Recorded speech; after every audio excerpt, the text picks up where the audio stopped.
एक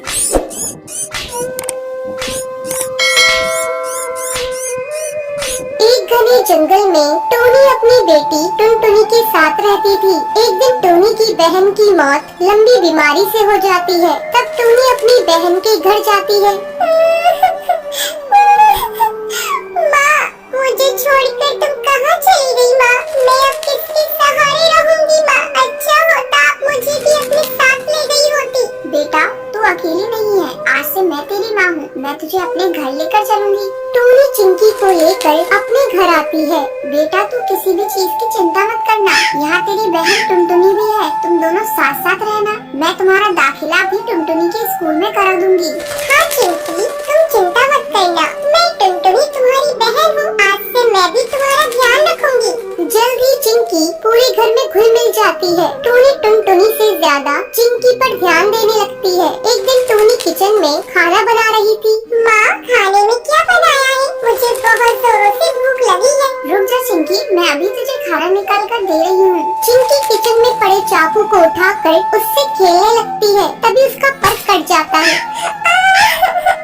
माँ, मेरा पर कट गया। चिंकी, तू भी ना बेटा चाकू लेकर क्यों खेल रही थी? रुक, मैं अभी तेरी मरहम पट्टी कर देती हूँ। थोड़ी देर बाद ये ले चिंकी, मैं तुझे अपने हाथों से खाना खिला देती हूँ। टोनी चिंकी को अपने हाथों से खाना खिलाने लगती है। तभी टुनटुनी वहाँ आती है। माँ, मुझे भी आपके हाथों से खाना खाना है। टुनटुनी, बच्ची नहीं है तू, अपने हाथ से भी खा सकती है। माँ, जब से चिंकी आई है तुमने मुझसे प्यार करना छोड़ दिया है। जाओ, मैं नहीं खाती, मुझे नहीं खाना। टुनटुनी, ये तू कैसी बातें कर रही है? चिंकी भी तो तेरी ही बहन है। तू देख नहीं रही इसकी चोट लग गई है। माँ, मुझे फालतू की बातें नहीं सुननी। मैं अपने कमरे में जा रही हूँ।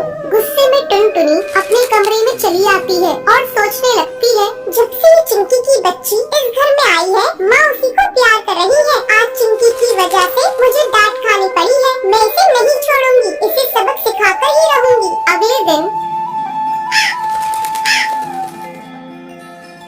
टुनटुनी, तू चिंकी को अपने साथ स्कूल ले जा। मैंने तेरा और चिंकी का टिफिन पैक कर दिया है। स्कूल में लंच होगा तो तू भी चिंकी को खिला देना। ठीक है माँ। टुनटुनी चिंकी को रेलवे ट्रैक से स्कूल ले आती है।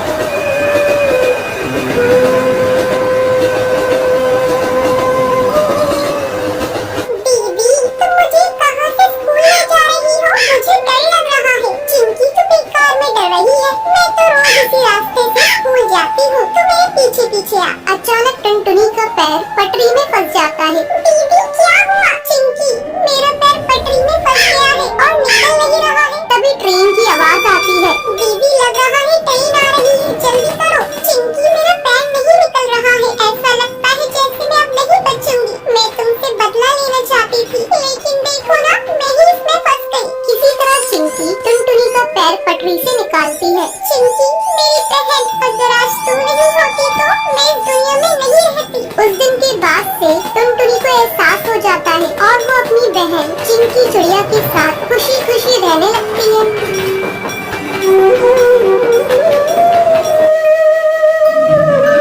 एक जंगल में ऑटो चलाने वाला बंटी कबूतर रहता था। एक बार की बात है, बंटी कबूतर रात में सवारी छोड़ने के लिए काफी दूर आ जाता है। तभी उसे रास्ते में एक चिड़िया दिखाई देती है। अरे, ये कितनी खूबसूरत चिड़िया है। अच्छा है वापसी में सवारी मिल गई। पूछता हूँ उस चिड़िया को कहाँ जाना है। रुको, रुको ना। हाँ चिड़िया बहन, बोलो कहाँ जाओगी तुम? जहाँ आप जाएंगी वहाँ जाऊंगी मैं। चिड़िया बहन, मैं तो अपने घर जाऊंगा। चलिए आप बैठ जाइए, मैं आपको रास्ते में छोड़ दूंगा। जरा जगह तो दीजिए, जब तो बैठूंगी मैं। अरे चिड़िया बहन, आप पीछे बैठिए जहाँ सवारी बैठती है। उसकी ये बातें सुनकर बंटी कबूतर को बहुत अजीब लगता है। तभी उसकी नजर उसके पैरों पर पड़ती है। उसके पैर उल्टे होते हैं, जिसे देखकर वो डर जाता है। अरे बाबू, भागो रे भागो भैया। कहाँ जाएगा तू बचकर बंटी कबूतर? आज तो तुझे छोड़ूंगी नहीं। कितने दिनों बाद मेरी प्यास बुझेगी। इस रास्ते पर कोई आता भी नहीं था, अब तू आया है मेरा शिकार। तभी टोनी चिड़िया की आत्मा अपने असली रूप में आ जाती है। वो जोर जोर से हंसने लगती है। कभी वो गायब हो जाती, कभी सामने आ जाती। बंटी कबूतर डर के मारे तेजी से अपना ऑटो भगाता है। वो शीशे में देखता है आत्मा उसका पीछा नहीं कर रही है। वो जंगल के ऑटो स्टैंड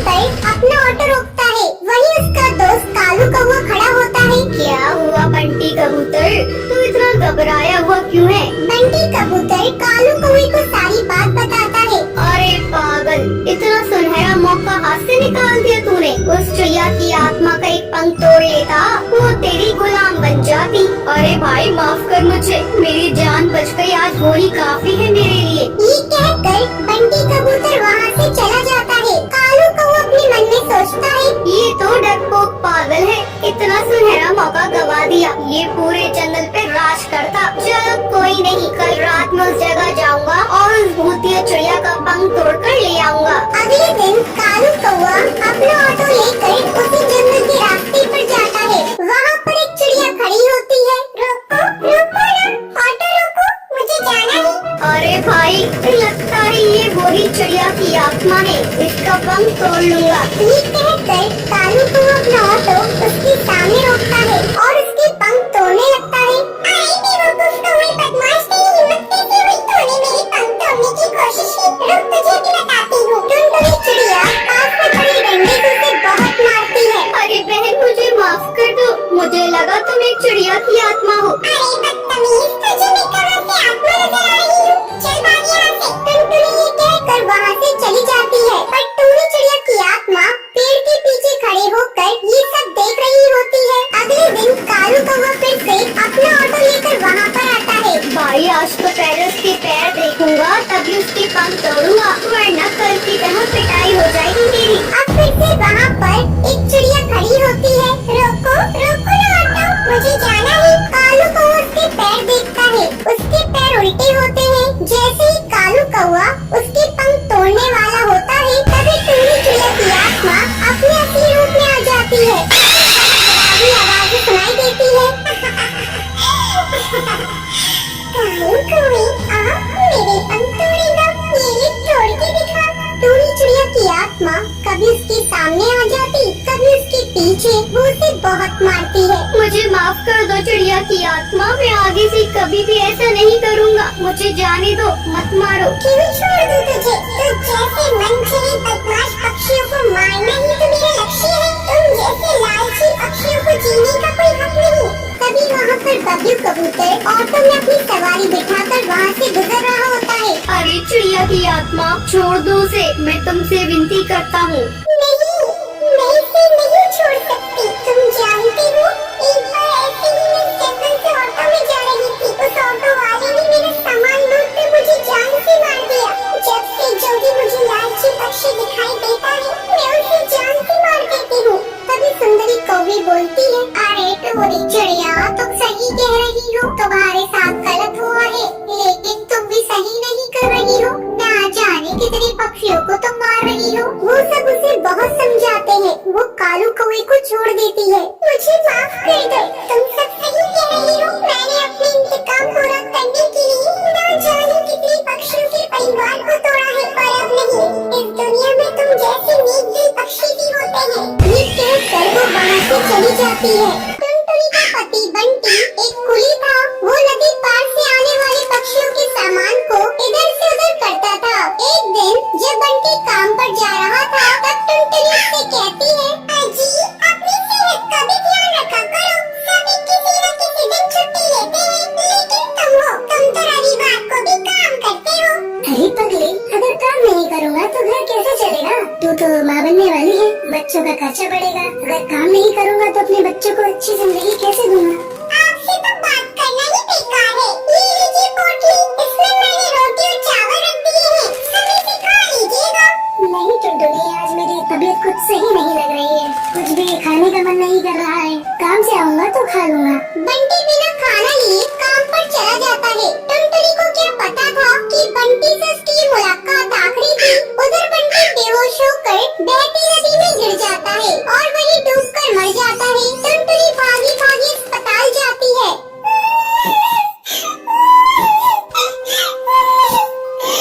बंटी, ये क्या हो गया? सब कुछ एक पल में खत्म हो गया। अब ये बच्चा किसे अपना पापा कहेगा? मैं तुम्हें कई बार समझा रही थी, अपनी सेहत का ध्यान रखो, लेकिन तुम तो मेरी बात मानते ही नहीं। अब मैं क्या करूं बंटी? समय तेजी से पंख लगाकर उड़ने लगता है। टुनटुनी बच्ची को जन्म देती है। एक दिन टुनटुनी के पास डाकिया एक खत लेकर आता है।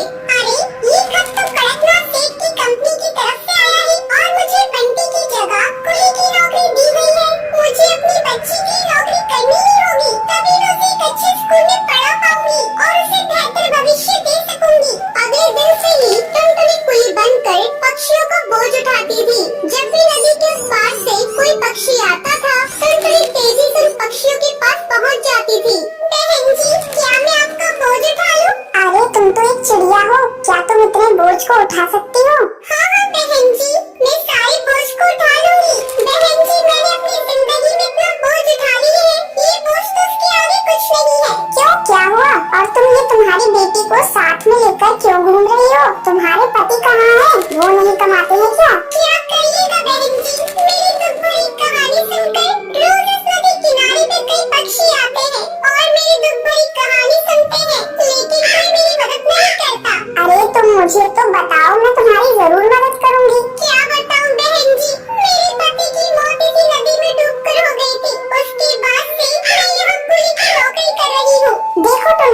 बनाऊंगी। मैं तुम्हें अपना पता दे देती हूँ। वो बुलबुल चिड़िया टुनटुनी को अपना पता दे देती है। इसी तरह कई साल गुजर जाते हैं। एक दिन जब टुनटुनी अपना घर साफ कर रही थी, तभी उसे बुलबुल का दिया हुआ पता मिलता है। अरे ये पता तो वही है जो मैडम जी ने मुझे नदी किनारे पर दिया था। मैं तो बिल्कुल भूल ही नहीं थी। अब मैं अपनी बेटी को लेकर मैडम जी के स्कूल में जाऊंगी और उसे वहाँ पढ़ाऊंगी। टुनटुनी अपनी बेटी को लेकर उस पते पर पहुँचती है।